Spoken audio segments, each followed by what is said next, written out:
যাতে ওনার খাদ্যাভ্যাসেতে মানে ডায়েট চার্টে রেগুলার ডায়েট চার্টের মধ্যে প্রোটিনের পরিমাণ যথেষ্ট থাকে।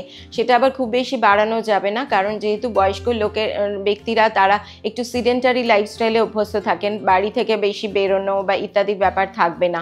তাই জন্য এনাদের যে খুব বেশি এনার্জি গিভিং প্রোডাক্টের দরকার তা কিন্তু নয়, কিন্তু আমরা তবু প্রোটিনটা মাথায় রাখবো জাস্ট মাসেল মাস মেনটেন করার জন্য। সেটুকু যে পরিমাণ প্রোটিন আমাদের মিনিমাম দরকার সেটা আমাদের দিতে হবে।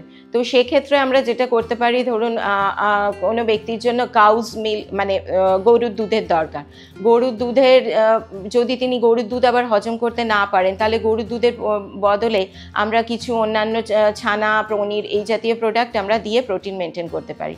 বা যারা সেগুলো নিতে পারছেন না, কোনো রকম হজমের সমস্যা হচ্ছে, অনেক সময় তাদের ক্ষেত্রে প্রোটিন সাপ্লিমেন্টারিও আমাদের দেওয়া হয়। এবার প্রোটিন লসটা কী জন্য দরকার, সেটা হচ্ছে যে বডি মাসেল মাস তৈরির জন্য। এবার মাসেলের প্রয়োজন হচ্ছে সেটা মোবিলিটি মেনটেনেন্সের জন্য। ফলো করুন সংবাদ প্রতিদিন ডিজিটাল।